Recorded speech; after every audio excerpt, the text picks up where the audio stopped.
This story is about an incredible alien device housed inside a wooden pyramid shell that could change cloud movement so that clouds would move over the top of the pyramid where they were sucked down into the pyramid via an energy vortex. I witnessed it happen. I photographed Walter Bartoo's Magnetron, which he built from long lengths of copper pipe, hundreds of circular magnets that surrounded the pipe, dozens of circular acrylic plates along the pipe, and dozens of quartz crystals of two sizes oriented with smaller magnets on those acrylic plates. Why theoretical physicists wouldn't take a closer look at this device given to Bartow by his ET handlers is puzzling. Hopefully someone who views this video will be curious enough to want to understand how it worked. On 26 March 1981, I was asked by a disembodied voice to help a woman in need at a Baptist retreat in Palacios, Texas. Bonnie was that woman. She was brought to Houston from Collingswood, New Jersey, just as the telepathic voice said she would be. And she taught me many things about the paranormal world of psychic powers, such as precognition, clairvoyance, telekinesis, and telepathy. What I didn't expect is that those 7 years together were the fulfillment of biblical scripture in Revelation chapter 12, and that she would come back to me in spirit after she died on 12 January 1991, appearing in spirit over her grave as I said my farewell. Then my mother and I witnessed her spirit ascend in a golden beam of light into a second sun that had appeared at the base of a huge, low overhead cloud. It wasn't until computer graphics software was available 5 years later that I could capture a frame off of that video, which showed a large, white, circular domed mothership embedded in that cloud. 2 months before she died, she taught me how to communicate with her telepathically and how to recognize her thoughts in my head. She was preparing me for her death and why it was necessary for me to protect and feed her for a time times and half a time as described in Revelation 12 verse 14. I gave a 90-minute talk on the significance of our involvement and how it relates to biblical prophecy fulfillment. I presented my talk at the Laughlin UFO Mega Conference on 20 February 2020, the slides for which can be read at the above link. Major changes occurred in my life during the 1990s. My wife, Bonnie, with whom I had lived for 7 years, died suddenly on 12 January 1991. I was then introduced to my future wife, Patricia, in November 1991. Then I was introduced to the subject of UFOs and abductions in May-June of 1992. In March 1994, I learned that I had been married to an extraterrestrial consciousness or spirit who had incarnated as my late wife, Bonnie. In October 1994, I was then introduced by the spirit of my late wife to my 2 hybrid children when they were 27 years old. They appeared over my bed in a live holographic presentation of 2 human astronauts in spacesuits floating in space and accompanied by an alien in a different type of spacesuit. I hadn't known they existed, and my late wife never told me about them because they had been born to her before we met when she was 17 years old and still a virgin. I discovered that they flew ETVs, or alien spacecraft, and I even accompanied them in their shuttlecraft in February 1995 to a special meeting in their underground base. Then in March 1995, I was invited by Walter Bartoo to visit him in his self-built, cross-shaped house and wooden pyramid in Vilas, North Carolina. As a scientist, I had no beliefs in the paranormal before meeting Bonnie, and was amazed at her psychic abilities, which she demonstrated to me multiple times. Her spirit returned to me after her burial and telepathically told me who she was and is spiritually, and that her spiritual name is Katra, which means Spirit of Goddess. She said that she is the leader of an extraterrestrial group called the Karadonians. I was then led to meet several other humans on Earth who told me they were also Karadonians and who had been taken aboard their ships. 4 years after Bonnie's death, Katra made it clear that something important was going to happen to me on Good Friday, 14 April 1995. But it also became clear to me that I was not being told exactly what would happen, if anything. Then, a little more than a month before Good Friday, I got a phone call from Walter Bartoo in Vilas, North Carolina. He had been told to contact me. He found my phone number and invited me to visit him to see his wooden pyramid containing a magnetic copper tube device at the center of a pyramid shell, which his ET contacts had instructed him how to build at an Earth grid point on the south side of Stone Mountain in order to balance Earth energy at that location.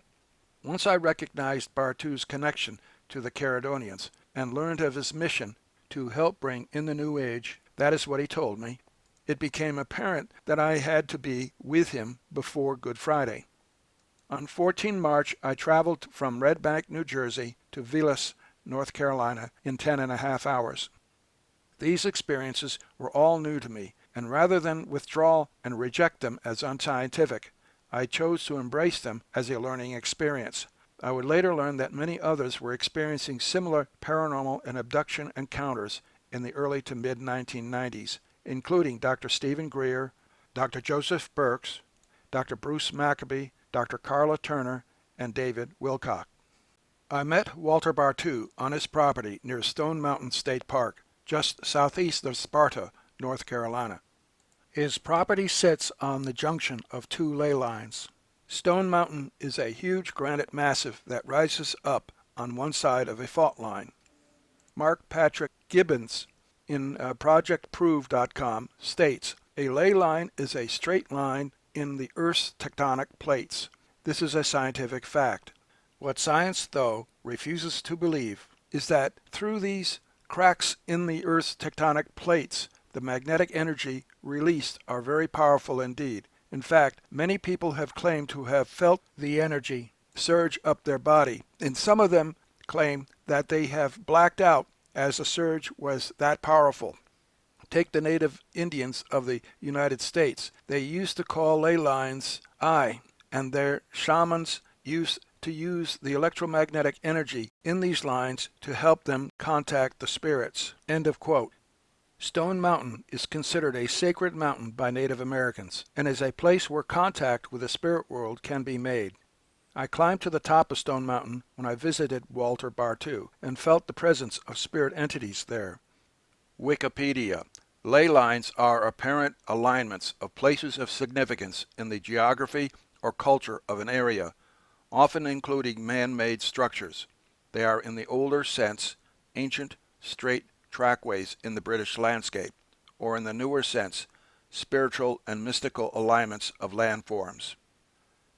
Bartoo told me that there had been a problem with this particular junction of ley lines before he built a wooden pyramid containing an alien device called a magnetron at its center. That pyramid was constructed on top of the junction of two ley lines where there was an energy deficit in order for the magnetron to direct atmospheric energy down into the Earth to correct that deficit and stabilize its magnetic signature. Here are two satellite maps showing the location of the pyramid and Bartoo's cross house along Stone Mountain Road that parallels the southeastern side of Stone Mountain. Here are pictures of Walter Bartoo also standing on the porch of his tool shed and the cross house on the southeastern side of Stone Mountain. The wooden pyramid. Here are a selection of pictures of the wooden pyramid from the outside and also from the inside. Next, I will be talking about the magnetron and show you how it was constructed. The magnetron consists of three isolated lengths of copper pipe suspended above one another, with quartz crystals attached at the ends of the pipes. The diameter of the pipe was 2.5 inches. The top length of pipe was about 6 feet in length. The next lower length of pipe was about 3 feet in length. The lowest length of pipe may have also been about 3 feet in length, but its base could not be seen. There were 12 tables spaced along these three lengths of copper pipe, each containing aligned quartz crystals and small 1-inch diameter circular magnets between the crystals. There were also dozens of 6-inch diameter circular magnets around the copper pipe between the tables. The top of this pipe was about half a foot below the pinnacle of the pyramid. There was a gap of 2 feet in length between the top pipe and the second pipe, which was 3 feet in length, and a gap of 4 feet between the second pipe and the bottom pipe, which was 2.5 feet in length above the first floor, possibly 5 feet in total length. The total magnetron length above the first floor with gaps was about 20.5 feet in length. The magnetron length, including the segment below the first floor, was about 23 to 24 feet. The height of the pyramid was about 23 feet above the ground. The first floor is about 2 feet above the ground. The origin of the magnetron. Bartow had contacted me out of the blue and invited me to see his magnetron in operation. He told me his story of communicating with extraterrestrials who had told him to move from New Jersey to North Carolina and to purchase land on the east side of Stone Mountain where the ley lines intersect. It was revealed to him by those aliens that he was spiritually one of them who had been ordered to incarnate as a human so that he could carry out their plans for Earth. Keep in mind that I had only recently been introduced to the spirit world through my late wife's spirit and to the UFO phenomenon. As a scientist, this exposure was very different and at odds with scientific beliefs. The question became, why was I chosen and how did Bonnie and her spirit fit into the bigger picture? Meeting my biological offspring for the first time in 1994 was a systemic shock to my psyche and opened up my mind to the existence of alternative or parallel worlds, which were mostly invisible and out of reach to scientists.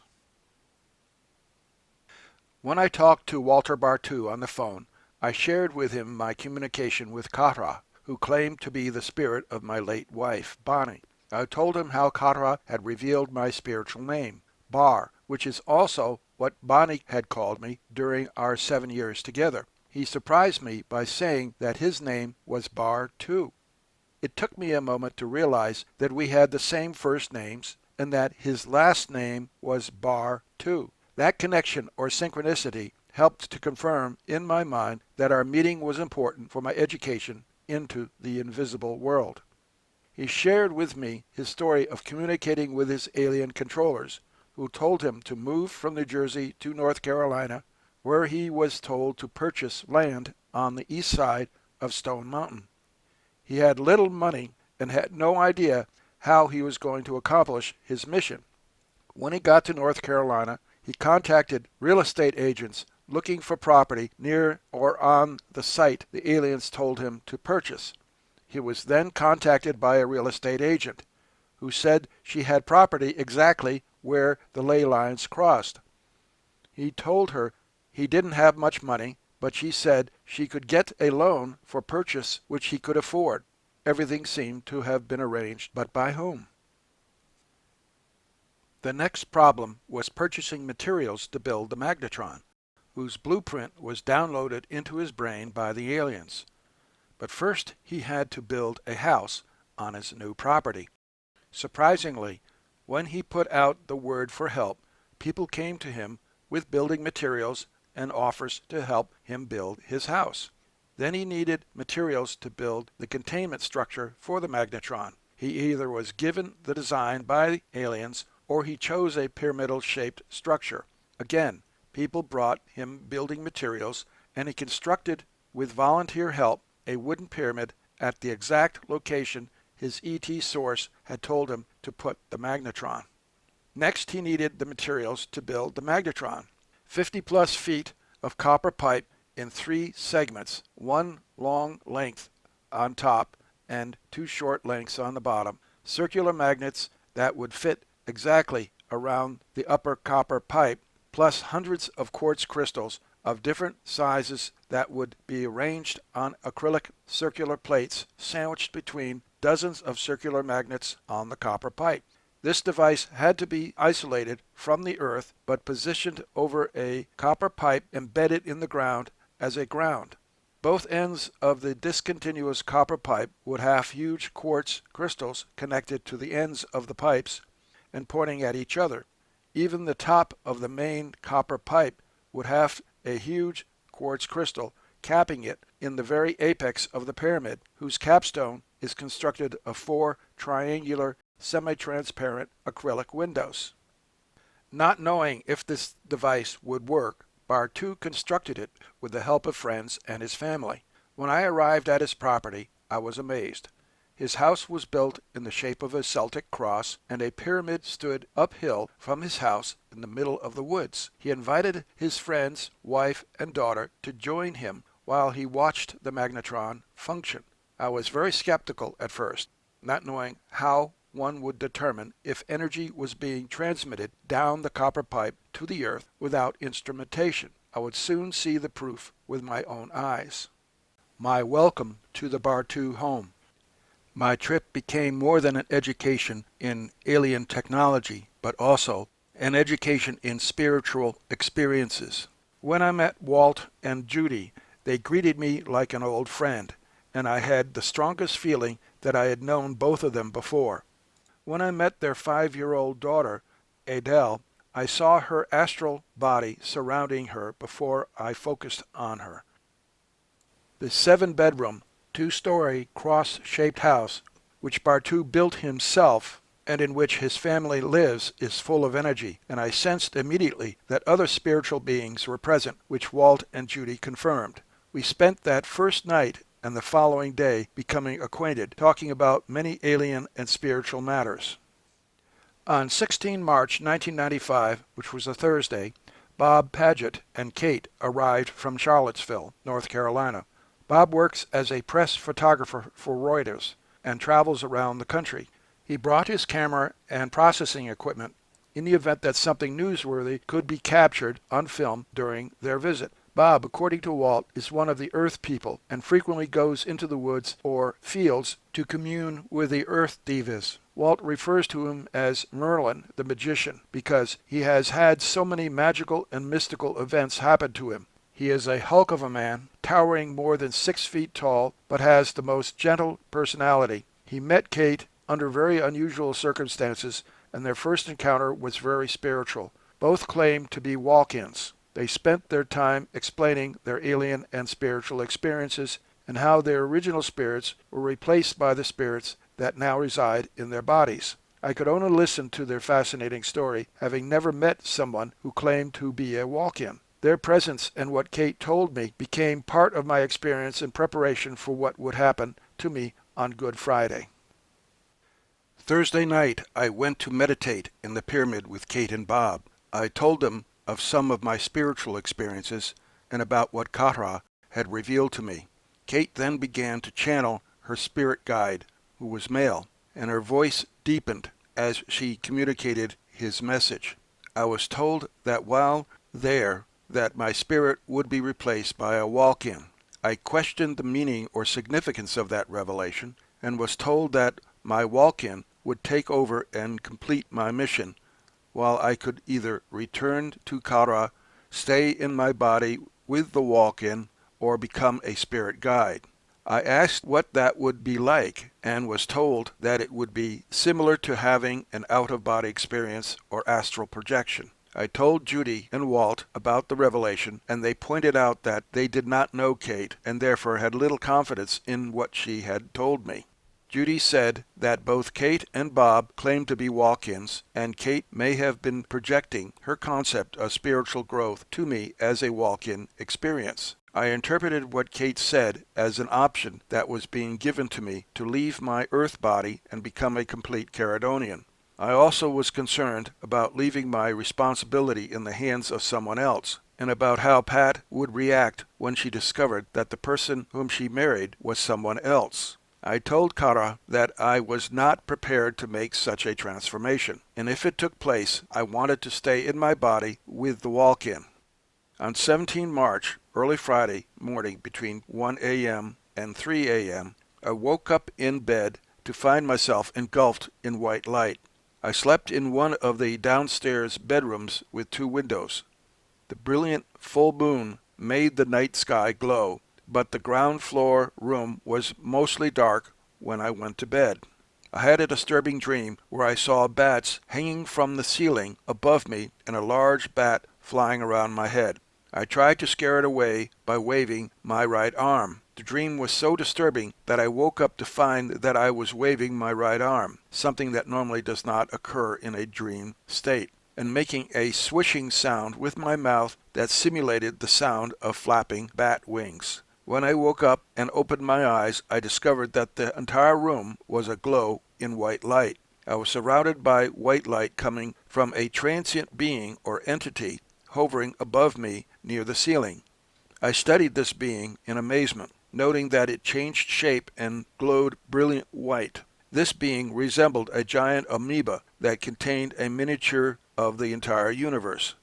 I saw swirling galaxies and Milky Ways containing thousands of tiny points of light. The light and feeling of profound peace and unconditional love was clearly coming from this being or spirit, and that light and love were being directed at me. Nothing was said or communicated in telepathic voice, but I soon got the mental thought to go back to sleep.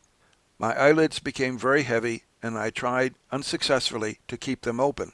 I turned on my right side and closed my eyes. As soon as I did that, I lost consciousness. The next thing I remember, I was waking up hours later with a clear reflection of being visited by the Holy Spirit.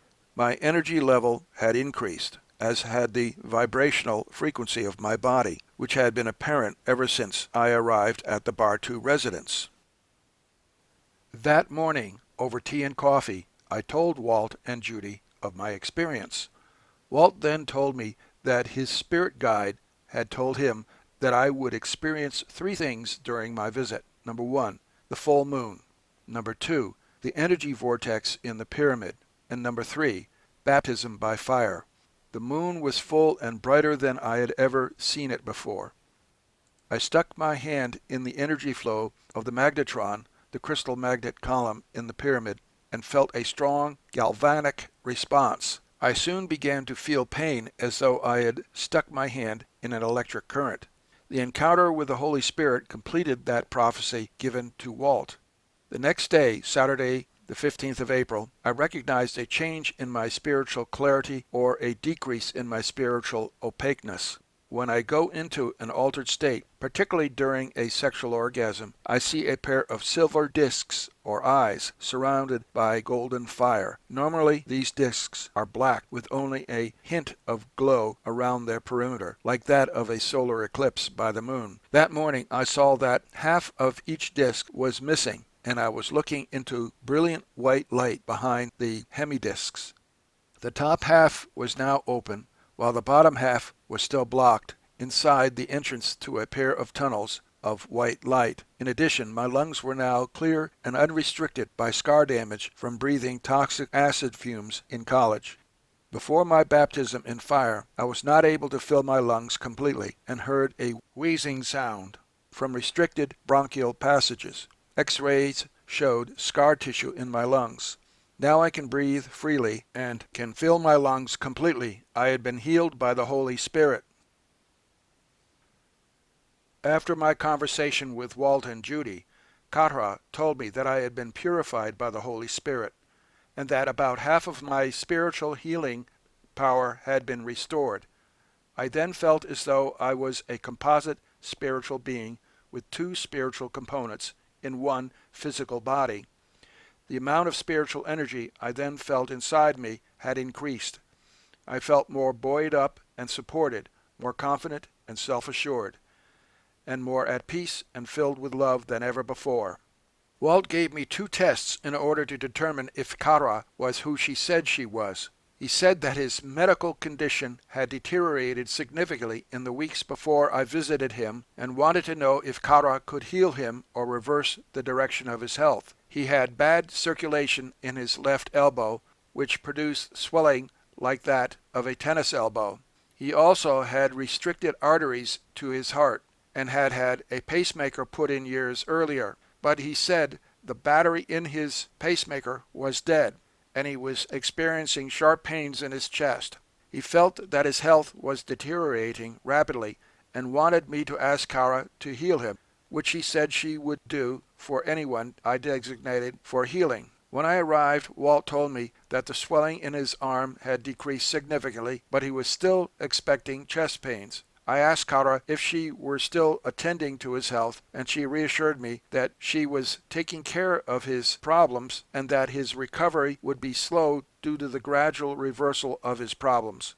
By the time I left, he had noticed a significant clearing of his chest with the disappearance of all pain, and his elbow was nearly back to normal. When I got home, he told me over the phone that he felt better and had more energy than before, and was convinced that Kara was responsible. All I could tell him is what I was being told by Kara, and he seemed reassured.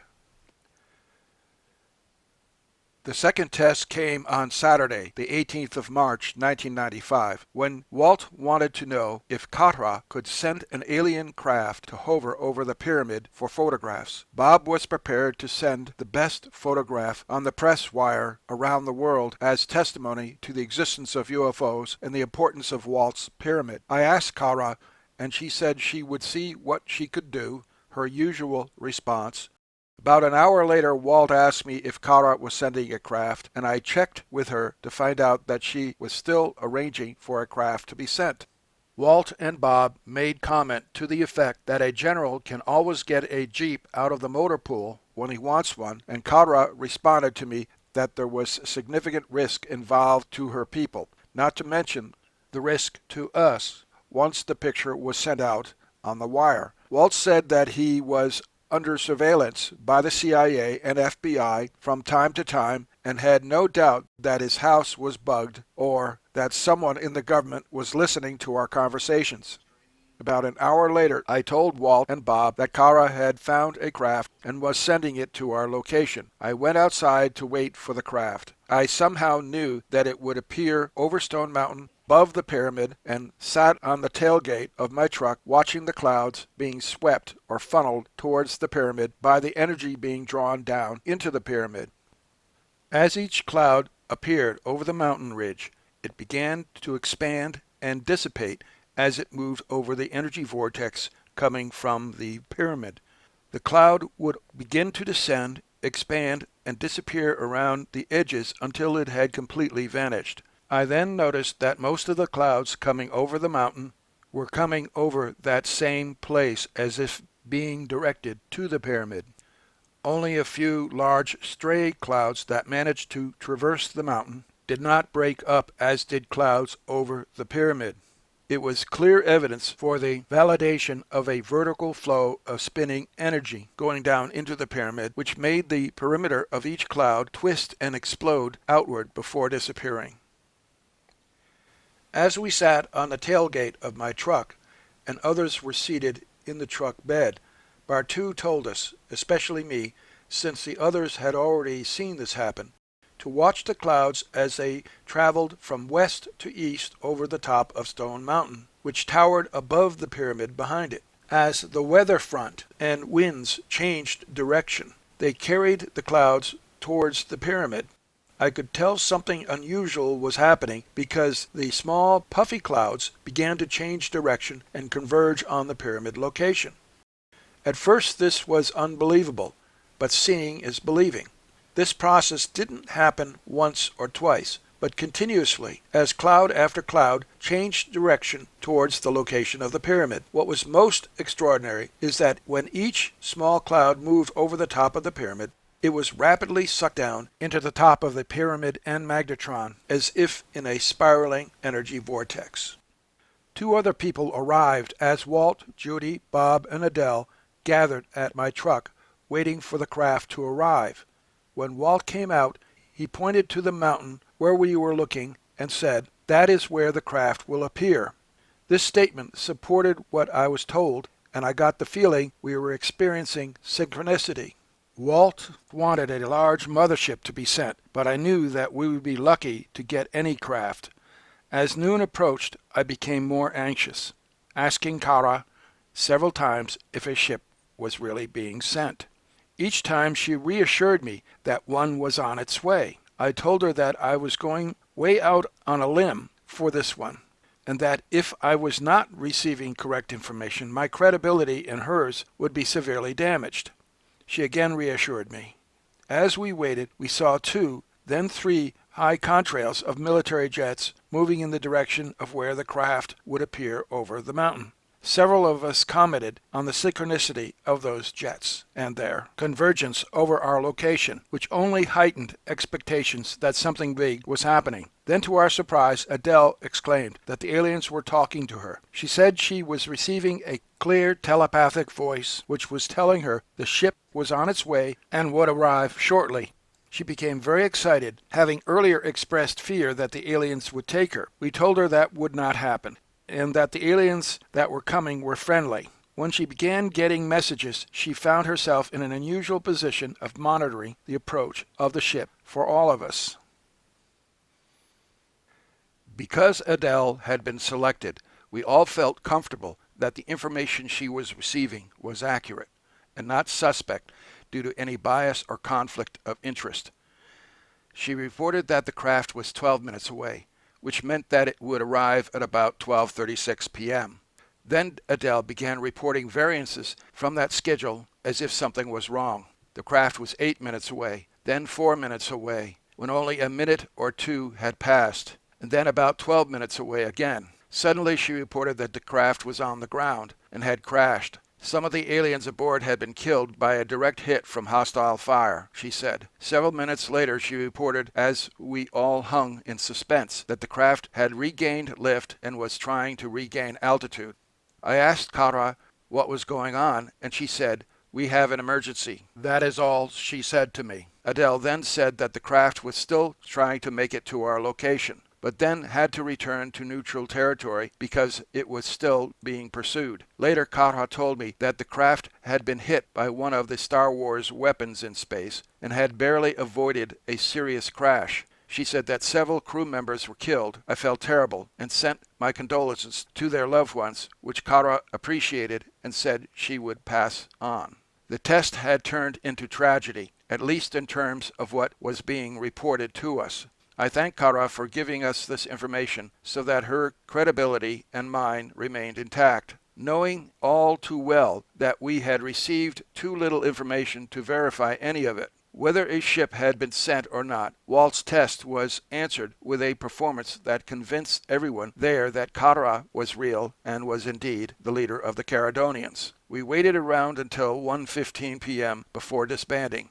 We were led to believe that the government didn't want us to get a picture of the craft over the pyramid, which Bob was planning to send to news agencies around the world.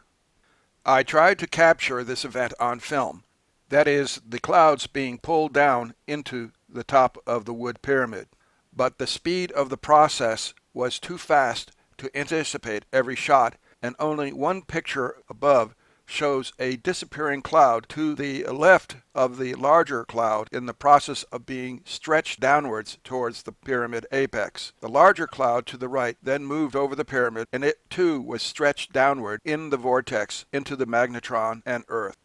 I am a witness to the energy contained in each cloud in drops of moisture being transferred to the magnetized and crystal-shielded copper pipe. I saw the cloud pull down and descend into the Earth through an alien device in order to fix one of the ley line grid points for energy on our planet. Bartow had accomplished his mission on Earth. Who would believe it? Certainly not most scientists. Later that afternoon, in daylight, we observed a brilliant UFO light hovering over the wood pyramid, below a higher cloud cover.